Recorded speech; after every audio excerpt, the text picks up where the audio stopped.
സഖാവ് പിണറായി വിജയനെക്കുറിച്ച് നമ്മൾ സംസാരിക്കുമ്പോൾ ഒരുപക്ഷെ കേരളം കണ്ട ഏറ്റവും ശക്തനായ ഒരു രാഷ്ട്രീയ നേതാവ്.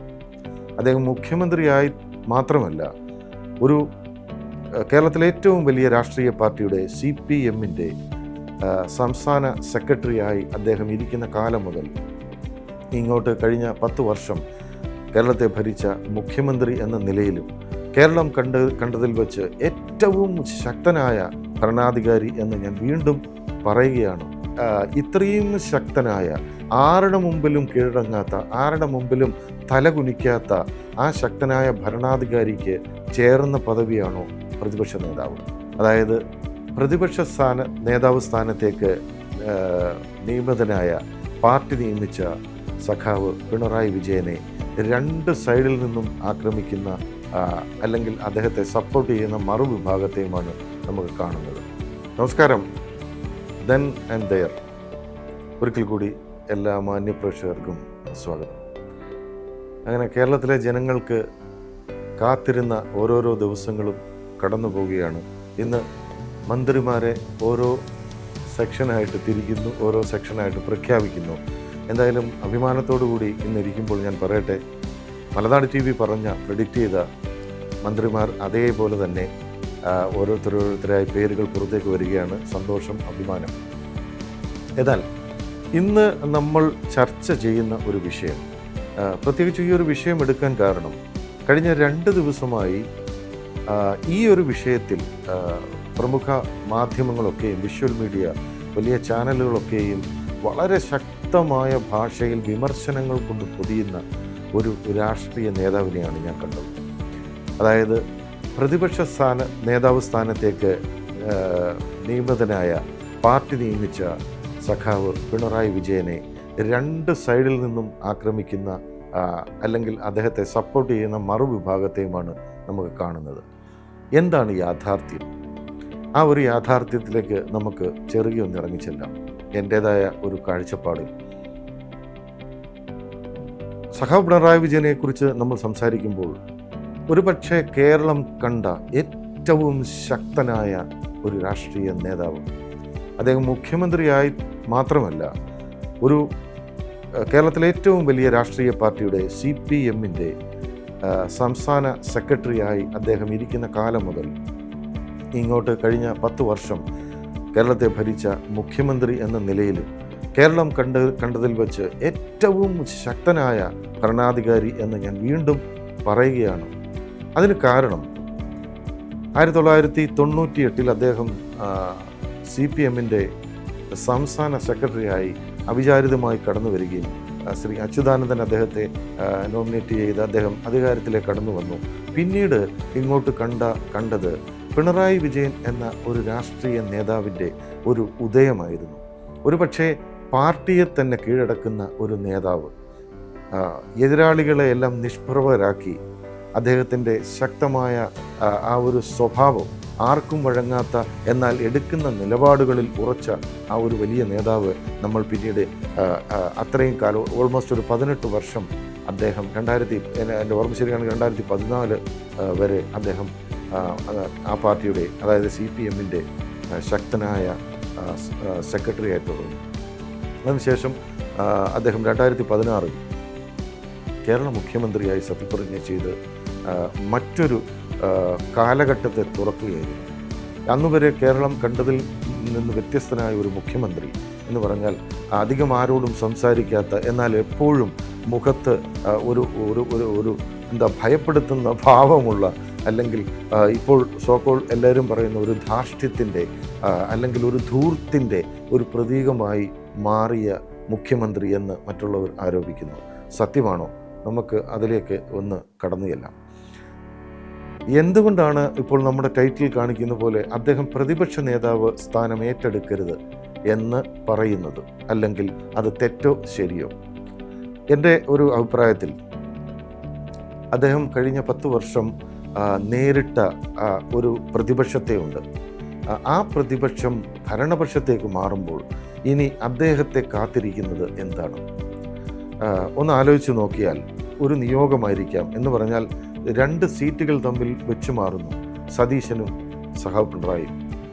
ആ, എങ്ങനെയായിരുന്നു നിയമസഭയിൽ അവർ തമ്മിൽ ഉള്ള ഒരു ചർച്ചയും വാക്പോരും ഒക്കെ നമ്മൾ മലയാളികൾ കണ്ടതാണ്. അപ്പോൾ ഞാൻ പറഞ്ഞു വരുന്നത്, ഇത്രയും ശക്തനായ, ആരുടെ മുമ്പിലും കീഴടങ്ങാത്ത, ആരുടെ മുമ്പിലും തലകുനിക്കാത്ത ആ ശക്തനായ ഭരണാധികാരിക്ക് ചേർന്ന പദവിയാണോ പ്രതിപക്ഷ നേതാവ്? ഒരുപക്ഷെ 35 അംഗങ്ങൾ മാത്രമുള്ള ഒരു മുന്നണിയെ നയിക്കാൻ സഖാവ് പിണറായിയെ പോലെ കരുത്തനായ, പ്രത്യേകിച്ചും 80കളുടെ ആ ഒരു പ്രായത്തിലേക്ക്, 82 വയസ്സിലേക്ക് കിടക്കുന്ന അദ്ദേഹത്തിന് ഇനി ഒരംഗം ബാക്കിയുണ്ടോ? ഒരിക്കലും അദ്ദേഹം, എൻ്റെ പേഴ്സണൽ അഭിപ്രായത്തിൽ പറഞ്ഞാൽ, അദ്ദേഹം ഒരിക്കലും ഈ പ്രതിപക്ഷ സ്ഥാനം ഏറ്റെടുക്കരുത്. കാരണം അദ്ദേഹം കാത്തുവെച്ച, അല്ലെങ്കിൽ അദ്ദേഹം ചെയ്തു വെച്ച ഒരു ലെഗസി ഉണ്ട്. ആ ലെഗസിക്ക് വളരെ എന്താ പറയുക, വ്യത്യസ്തമായ ഒരു ഇമേജ് ആയിരിക്കും അദ്ദേഹത്തിന് നൽകുക.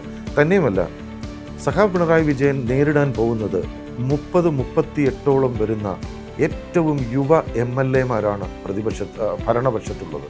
പ്രത്യേകിച്ചും അദ്ദേഹം ആക്രമിച്ചത്, അദ്ദേഹമായിട്ട് പേഴ്സണൽ ശത്രുതയുള്ള എത്രയോ ആൾക്കാർ, ഒന്നോ രണ്ടോ പേരുടെ പേര് മാത്രം ഞാൻ പറയാം. പ്രത്യേകിച്ചും കഴിഞ്ഞ നിയമസഭയിൽ ഇല്ലായിരുന്ന KM ഷാജി മുസ്ലിം ലീഗിൻ്റെ, 2 മാത്യു കുഴൽനാടൻ, അതുപോലെ തന്നെ ഇപ്പോൾ വരുന്ന ഓരോ വളരെ യുവാക്കളായ MLA-മാർ ഭരണപക്ഷത്ത് നിന്നും അദ്ദേഹത്തിൻ്റെ നേരെ ആക്രോശിക്കും. പ്രത്യേകിച്ച് KK രമയെ പോലുള്ള അദ്ദേഹത്തിൻ്റെ കൂടെ നടന്ന പയ്യന്നൂരിലെ കുഞ്ഞികൃഷ്ണൻ സഖാവ്, അതുപോലെ തന്നെ ഗോവിന്ദൻ സഖാവ് പയ്യന്നൂരിലെ, പിന്നെ G സുധാകരൻ, ഇവരെയൊക്കെ സഖാവ് പിണറായി വിജയൻ എങ്ങനെയാണ് നേരിടുന്നത്? ഒരിക്കലും എനിക്കറിയില്ല. പക്ഷേ ഇതിൻ്റെയൊക്കെ പ്രശ്നം തുടങ്ങുന്നത് എന്തുകൊണ്ടാണ് ഒരു രണ്ടാം നിര, അല്ലെങ്കിൽ രണ്ടാം നിര നേതാക്കളെ CPM-ന് ഇല്ലാതെ പോകുന്നത്? ഇപ്പോൾ പ്രതിപക്ഷ നേതാവാകാൻ എല്ലാവരും കാത്തിരുന്ന, അല്ലെങ്കിൽ എല്ലാവരും ഉറച്ചു വിശ്വസിച്ചിരുന്ന ഈ ബാലഗോപാൽ, കേന്ദ്ര കമ്മിറ്റി അംഗമാണ് അദ്ദേഹം. അതിനുശേഷം അദ്ദേഹം കേന്ദ്ര കമ്മിറ്റി അംഗമായതുകൊണ്ട് തന്നെ അദ്ദേഹത്തിനായിരുന്നു നറുക്ക് വീഴേണ്ടത്. അല്ലെങ്കിൽ പ്രിയപ്പെട്ട ചെങ്ങന്നൂരിലെ MLA സഖാവ് സജി ചെറിയാൻ, അതിനുശേഷം ഉള്ള ഒരു ചോയ്സാണ്. അവരൊക്കെ സംസ്ഥാന കമ്മിറ്റിയൊക്കെ അംഗങ്ങളാണ്. പിന്നീട് വരുന്നത് മുഹമ്മദ് റിയാസ്. ഇവർ 3 പേരെയും നമ്മൾ മാറ്റി നിർത്തിയാൽ പിന്നീടൊരു പേര് പറയാൻ എന്തുകൊണ്ടാണ് CPM-ന് ഇല്ലാതെ പോയത്? അത് ഒരു കഥയാണ്, അല്ലെങ്കിൽ ഒരു യാഥാർത്ഥ്യമാണ്. ഒരുപക്ഷെ കഴിഞ്ഞ കാലങ്ങളിലൊക്കെയും സംസ്ഥാന സെക്രട്ടറി ആയിരുന്ന പിണറായി വിജയൻ പാർട്ടിയെ പതിയെ കൈയടക്കി ഒരു പിണറായി പാർട്ടിയായി മാറിയോ എന്നാണ് ഇപ്പോൾ കേരളത്തിലെ മാധ്യമങ്ങൾ ചോദിക്കുന്നത്. ഒരു പരിധിവരെ അത് ശരിയാണ് താൻ. കഴിഞ്ഞ 10 വർഷങ്ങൾ എതിരാളികളില്ലാത്ത ഏക ഛത്രാധിപതിയെപ്പോലെ അദ്ദേഹം നാട് ഭരിച്ചപ്പോൾ പലരെയും അദ്ദേഹം മാറ്റി നിർത്തി, കഴിവുള്ള എത്രയോ പേർ. അതിൻ്റെ ഒരു ഉദാഹരണം, അല്ലെങ്കിൽ ഉദാഹരണമാണ് ഇപ്പോൾ CPM-ൽ തുടങ്ങുന്ന ഈ ഒരു ചെറിയ മുറുമുറുപ്പിൻ്റെ കാലം. പിണറായി വിജയൻ മുഖ്യമന്ത്രിയായിരുന്ന ആ കാലമൊക്കെയും, അതായത് 1 മാസക്കാലത്തിന് മുമ്പ് വരെ അദ്ദേഹത്തിന് എതിർ ശബ്ദങ്ങളില്ലായിരുന്നു. എന്നാൽ ദേശീയ സെക്രട്ടറി സഖാവ് MA ബേബിയും സംസ്ഥാന സെക്രട്ടറി ശ്രീ ഗോവിന്ദനും അദ്ദേഹം പറഞ്ഞത്, പത്രസമ്മേളനത്തിൽ പറഞ്ഞത്, താഴെ തട്ടിലുള്ള കമ്മിറ്റികൾക്ക് ഇനി സംസാരിക്കാൻ, അഭിപ്രായങ്ങൾ പറയാൻ സ്വാതന്ത്ര്യം കൊടുക്കുന്നു എന്നാണ്. അതെന്താണ്? നേരത്തെ സ്വാതന്ത്ര്യം ഇല്ലായിരുന്നു. ശരിയാണ്, ഇല്ലായിരുന്നു സ്വാതന്ത്ര്യം. ഒരാൾ തീരുമാനിക്കും, ഒരാളുടെ കാര്യങ്ങൾ മാത്രം നടപ്പാക്കുന്ന ഒരു പാർട്ടിയായി CPM മാറിയത് കൊണ്ടാകാമോ ഇത് ഇങ്ങനെ സംഭവിച്ചത്? രണ്ടാം നിര നേതാക്കളില്ല എടുത്തു പറയാൻ. എന്നാൽ മറുപക്ഷത്തേക്ക് നോക്കൂ, നേതാക്കളുടെ നിരയാണ് അവിടെ. എല്ലാം യുവജനങ്ങൾ, ഏറ്റവും കഴിവുള്ള MLA-മാർ. എന്തുകൊണ്ടാണ് സ്വരാജിനെ പോലുള്ള, അല്ലെങ്കിൽ ശ്രീമതി ടീച്ചറിനെ പോലുള്ള, അല്ലെങ്കിൽ ശൈലജ ടീച്ചറെ പോലുള്ള, അതുപോലെ എത്രയോ നേതാക്കന്മാർ ഉള്ള ഒരു പാർട്ടിയാണ്. രണ്ടാം നിരയെ വളർത്താൻ സഖാവ് പിണറായി വിജയൻ അനുവദിച്ചില്ലേ? എന്നിരുന്നാലും പ്രതിപക്ഷ നേതൃസ്ഥാനം അദ്ദേഹം ഏറ്റെടുക്കാൻ ഒരിക്കലും ഇനി അനുവദിക്കുമോ, അതോ പാർട്ടി തന്നെ ആ തീരുമാനം പിൻവലിക്കുമോ? അതിന് ഒരു കാരണം ഞാൻ പറയാൻ കാരണം, കഴിഞ്ഞ ദിവസങ്ങളിലൊക്കെ ഓരോ ജില്ലകളിലുമുള്ള സംസ്ഥാന സെക്രട്ടേറിയറ്റ് ചേരുകയും അവിടെ കമ്മിറ്റി കൂടുകയും ചെയ്തപ്പോൾ പത്തനംതിട്ടയിൽ നിന്നും ആണ് ഏറ്റവും ശക്തമായ വികാരം ആഞ്ഞടിച്ചത്. ഇതുവരെ നമ്മൾ കാണാത്ത ഒരു CPM-ൻ്റെ കമ്മിറ്റി ആയിരുന്നു അവിടെ സഖാവ് പിണറായിക്കെതിരെയും സംസ്ഥാന സെക്രട്ടറി ശ്രീ ഗോവിന്ദനെതിരെയും ശക്തമായ ഭാഷയിൽ അവിടുത്തെ അംഗങ്ങൾ തീർച്ചയായിട്ടും വിമർശിച്ചു. ഈ തോൽവിക്ക് കാരണം ധാർഷ്ട്യവും പിണറായി വിജയൻ്റെ ഈ ഭരണ പരാജയവുമാണെന്ന് അംഗങ്ങൾ ഓരോരുത്തരും വാദിച്ചു. പത്തനംതിട്ട ആയതുകൊണ്ട് വീണ ജോർജിൻ്റെ ഈ ഒരു രീതിയെ അവർ ശക്തമായി എതിർത്തു.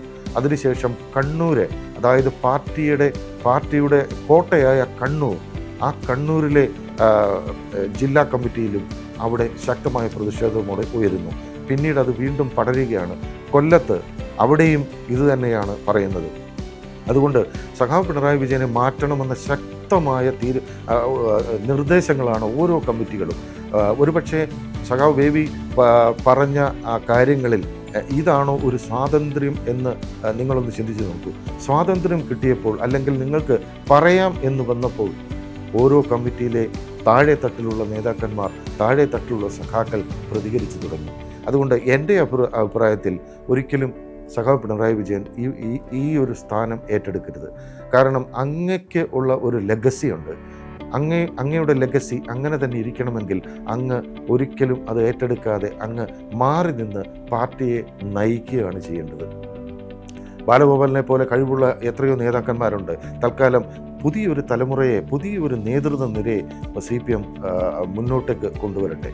ഇനി രണ്ടാമത്തെ ഒരു ആംഗിളിൽ നമ്മൾ ചിന്തിക്കുമ്പോൾ, ഒരുപക്ഷെ ഈ നിയമസഭയിൽ മറ്റുള്ള MLA-മാർ, ഭരണപക്ഷത്തെ യുവാക്കളായ MLA-മാരുടെ ചോദ്യശരങ്ങളെ നേരിടാൻ ഒരുപക്ഷെ ഇപ്പോഴുള്ള ഈ 35 LDF പ്രതിപക്ഷ MLA-മാർക്ക് കഴിയുമോ? അതിലെത്ര പേർക്ക് പരിചയങ്ങളുണ്ട്? അതിൽ എത്ര പേർക്ക് ഇതൊക്കെ ഉൾക്കൊള്ളാൻ കഴിയും? ചോദ്യങ്ങൾക്ക് ഉത്തരം പറയാൻ കഴിയും? കാരണം നിങ്ങളെ കാത്തിരിക്കുന്നത് 10 വർഷത്തെ ഭരണത്തിൻ്റെ ഓരോരോ കാര്യങ്ങളേക്കും പുറത്തേക്ക് വരുമ്പോൾ അതിനെ പ്രതിരോധിക്കാൻ ഒരുപക്ഷെ ഒരു സഖാവ് പിണറായി തന്നെ വേണ്ടി വന്നേക്കാം. അതാണ് ഒരു ചോയ്സായിട്ട് ചിലപ്പോൾ പാർട്ടിക്ക് തോന്നിയത്. എന്നാൽ പാർട്ടി സഖാക്കൾ വളരെ നിരാശരും വളരെ വേദന ഉണ്ടാക്കുന്ന ഓരോ തീരുമാനങ്ങൾ എടുത്ത ഈ ഒരു പാർട്ടി നേതൃത്വത്തെ തന്നെ തിരുത്തി തുടങ്ങിയിരിക്കുന്നു. ഇത് ഒരു സൂചനയാണ്. അതുകൊണ്ട് സഖാവ് പിണറായി വിജയൻ്റെ ലെഗസി, അല്ലെങ്കിൽ അദ്ദേഹത്തിൻ്റെ ആ ഒരു പേര് സൂക്ഷിക്കാൻ, അദ്ദേഹത്തിൻ്റെ ഗൗരവമുള്ള മുഖം, അല്ലെങ്കിൽ ചോദ്യശരങ്ങളെ അദ്ദേഹം നേരിട്ട ആ ഒരു രീതി നിയമസഭയിലൊക്കെ നമ്മൾ കണ്ടിട്ടുണ്ട്.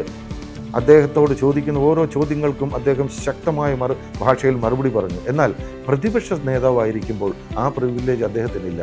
അതുകൊണ്ട് പിണറായി വിജയൻ്റെ ചോദ്യങ്ങൾക്ക് മറുചോദ്യവുമായി യുവ നേതാക്കളും യുവ MLA-മാരുമായി UDF നേതാക്കൾ അപ്പുറത്തെ ട്രഷറി ബെഞ്ചിലുണ്ടാവും. എന്തായാലും പാർട്ടി നേതാക്കളെ തിരുത്താൻ അണികൾ മുന്നോട്ട് വരുന്നു. ഓരോരോ കാര്യങ്ങൾ ഓരോരോ കാലഘട്ടത്തിൻ്റെയാണ്. എന്നാൽ EMS മുതൽ അച്യുതാനന്ദൻ വരെ, അതായത് ഏറ്റവും വലിയ നേതാവായിരുന്ന EMS വരെ പാർട്ടി അച്ചടക്ക നടപടി നേരിട്ടിട്ടുണ്ട്. അച്യുതാനന്ദൻ നേരിട്ടിട്ടുണ്ട്. അതുപോലെ ഓരോ വ്യക്തികളെയും നിങ്ങൾക്ക് നോക്കാം. അതായത് ഗൗരിയമ്മ, ഏറ്റവും വലിയ നേതാവായിരുന്ന, തീപ്പൊരിയായിരുന്ന MP രാഘവൻ, ഇവരൊക്കെ അച്ചടക്ക ലംഘനം നടത്തി പാർട്ടി നടപടി നേരിട്ട ആൾക്കാരാണ്. എന്നാൽ സഖാക്കൾ ചോദിക്കുന്നു, എന്തുകൊണ്ട് പിണറായി വിജയന് മാത്രം ഇങ്ങനെയുള്ള ഇളവ് നൽകുന്നു? അവർ ചോദിക്കുന്ന ഒരു വളരെ പ്രസക്തമായ ചോദ്യമുണ്ട്. പിണറായി വിജയൻ മുഖ്യമന്ത്രിയാകാൻ വേണ്ടി 75 വയസ്സെന്നുള്ള ആ ഒരു കാര്യം മാത്രം മാറ്റിവെച്ചു, ഒരു ഇളവ് അദ്ദേഹത്തിന് കൊടുത്തു. എന്നാൽ പ്രതിപക്ഷ നേതാവാകാൻ വീണ്ടും അദ്ദേഹത്തിന് ഇളവ് കൊടുക്കേണ്ട ആവശ്യമുണ്ടോ? മറ്റുള്ള നേതാക്കൾ ഏറ്റെടുക്കട്ടെ, ഭരിക്കട്ടെ. ഇതാണ്. പക്ഷേ ഇനി കേരളം കാണാൻ പോകുന്നത് വളരെ ദയനീയമായ ഒരു സ്ഥിതിയായിരിക്കുമെന്ന് എനിക്ക് തോന്നുന്നു. അതുകൊണ്ട് സഖാവ് പിണറായി വിജയൻ ഈ പ്രതിപക്ഷ സ്ഥാനത്തിന് ഒരിക്കലും ആപ്റ്റാകില്ല. കാരണം അദ്ദേഹത്തെ ഇപ്പോഴും സ്നേഹിക്കുന്ന ഒരുപാട് ജനങ്ങൾ ബാക്കിയുണ്ട്. അദ്ദേഹത്തെ തോറ്റു പിന്മാറുന്ന കാണാൻ, അല്ലെങ്കിൽ അദ്ദേഹം തോൽക്കുന്നത് കാണാൻ ആഗ്രഹിക്കാത്ത ഒരുപാട് ആൾക്കാരുണ്ട്. കാരണം കേരളം കണ്ടിട്ടുള്ള ഏറ്റവും, ഇപ്പോൾ നമ്മൾ കൂട്ടിയാൽ 13 മുഖ്യമന്ത്രിമാരിൽ ഏറ്റവും ശക്തനായ, ഞാൻ ശക്തനെന്ന് പറഞ്ഞാൽ ശക്തരായ ഒരുപാട് മുഖ്യമന്ത്രിമാരും നമുക്കുണ്ടായിട്ടുണ്ട്.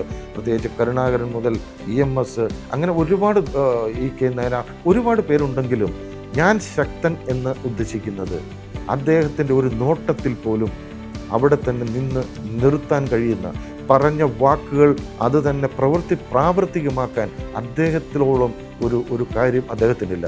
ഒരുപക്ഷെ കഴിഞ്ഞ ദിവസം ഞങ്ങളുടെ ചീഫ് എഡിറ്റർ ജയേഷ് അതിനെക്കുറിച്ച് അനലൈസ് ചെയ്തിരുന്നു. കാരണം ഒരുപക്ഷെ ഈ ഒരു ഗൗരവം അല്ലെങ്കിൽ ഇതും ഒരു PR ആയിരുന്നു, അത് ഏച്ചുവെച്ച ഒരു ചെറിയൊരു ബിംബം മാത്രമായിരുന്നു. എന്തായാലും ബിംബം ഉടഞ്ഞിരിക്കുന്നു. ഇതിൻ്റെ ഉത്തരവാദിത്വം പാർട്ടി വീണ്ടും ഒരിക്കൽ കൂടി ജനങ്ങളിലേക്ക് മാത്രം ഒതുങ്ങാതെ ഇതിൻ്റെ ഉത്തരവാദിത്വം അങ്ങ് ഏറ്റെടുത്ത് അങ്ങ് തൽക്കാലം മാറി നിന്ന് പുതിയൊരു യുവനിരയെ കൊണ്ടുവരിക, അതായിരിക്കും കേരള രാഷ്ട്രീയത്തിന് ഏറ്റവും ഉത്തമവും ഏറ്റവും യോജിച്ച ഒരു തീരുമാനം. അല്ലാതെ പാർട്ടി ഒരിക്കലും എന്താ പറയുക, മുകളിൽ നിന്ന് പെയിൻ്റ് അടിച്ചതുകൊണ്ടോ മുകളിൽ നിന്ന് ക്ലാരിഫിക്കേഷൻ കൊടുത്തുകൊണ്ടോ ഈ പ്രശ്നത്തിന് ഒരു പരിഹാരമേ ആകുന്നില്ല. പ്രത്യേകിച്ചും ഒന്ന് രണ്ട് കാര്യങ്ങൾ പറയാം. എന്തുകൊണ്ടാണ് രണ്ടാം നിര ഇല്ലെന്ന് ഞാൻ പറഞ്ഞു പോയി. എന്നാൽ ഞാനൊരു കാര്യം പറയുകയാണ്. ഇപ്പോൾ കമ്മിറ്റികൾ, ഓരോ കീഴ് കമ്മിറ്റികളും ചോദിക്കുന്നത് എന്തിനാണ് ശൈലജ ടീച്ചറെ ഈ പേരാവൂർ പോലൊരു മണ്ഡലത്തിലേക്ക് മാറ്റിയത്? സണ്ണി ജോസഫ് കുത്തക സീറ്റായ കോൺഗ്രസിൻ്റെ അവിടേക്ക് മാറ്റി ബലിയാടാക്കിയില്ലേ നിങ്ങൾ?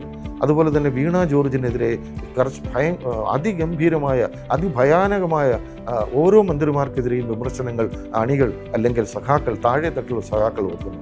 ഞാൻ ചോദിക്കട്ടെ സഖാക്കളെ, നിങ്ങൾക്ക് 5 വർഷം മുമ്പ് ഇത് ചോദിച്ചുകൂടായിരുന്നു? അല്ലെങ്കിൽ അറ്റ്ലീസ്റ്റ് 1 വർഷം മുമ്പ് നിങ്ങളിത് ചോദിച്ചിരുന്നെങ്കിൽ, അതായത് ഇന്ന് നമ്മൾ കാണുന്ന ഈ ഒരു അവസ്ഥയിലേക്ക് ഒരിക്കലും Communist Party of India Marxist മാറുകയില്ലായിരുന്നു.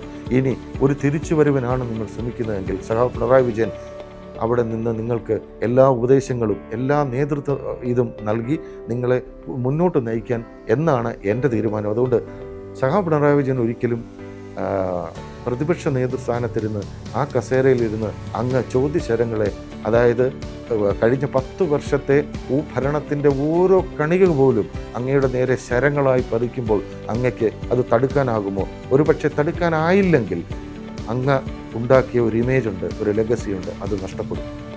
പുതിയ തലമുറ വരട്ടെ. എന്തായാലും പാർട്ടിയാണ് തീരുമാനിക്കുന്നത്, പാർട്ടി തീരുമാനമാണ്. പക്ഷേ ഒരിക്കലും പാർട്ടി ആണ് തീരുമാനിച്ചതെന്ന് സാധാരണ ജനങ്ങൾക്ക് പോലും അറിയാം. ഇപ്പോഴും പിണറായി വിജയൻ എന്ന ഏക നേതാവിൻ്റെ കീഴിലാണ് പാർട്ടി എന്ന് ഓരോരുത്തരും വിശ്വസിക്കുന്നു. അത് പാർട്ടിയുടെ ഓരോ തീരുമാനങ്ങളും താഴെത്തട്ടുള്ള സഖാക്കൾ ഏറ്റെടുത്തു. എന്നാൽ ഇനി ചിത്രം മാറുകയാണ്. ചോദ്യശരങ്ങളെ നേരിടേണ്ടി വരും. എന്തായാലും എല്ലാവിധ ആശംസകളും സഖാവ് പിണറായി എന്ന ഞങ്ങൾ ഓരോരുത്തരും എല്ലാവരും, പാർട്ടി ഭേദമെന്നെ സ്നേഹിച്ച ഒരു നേതാവായിരുന്നു.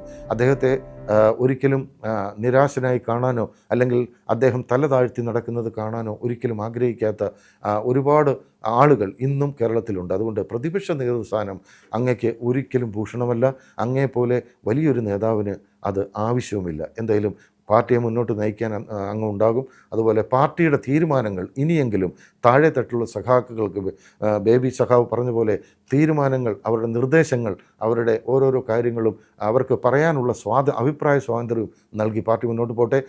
5 വർഷം ബാക്കിയുണ്ട്. ഈ 5 വർഷത്തിൽ നിങ്ങൾക്ക് എങ്ങനെയാണ് ഈ പാർട്ടിയെ തിരുത്താൻ കഴിയുന്നതെന്ന് നോക്കാം. എന്തായാലും സഖാവ് പിണറായി വിജയന് മുഖ്യമന്ത്രി പദം ഒഴിഞ്ഞതിന് ശേഷം അദ്ദേഹം ഇതുവരെ സംസാരിച്ചിട്ടില്ല.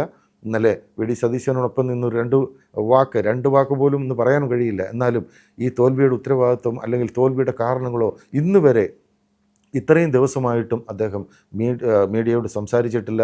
എന്തായാലും എന്നെങ്കിലും സംസാരിക്കുമായിരിക്കാം. എന്തായാലും പ്രതിപക്ഷ നേതാവിന് എല്ലാവിധ ആശംസകളും. Good bye.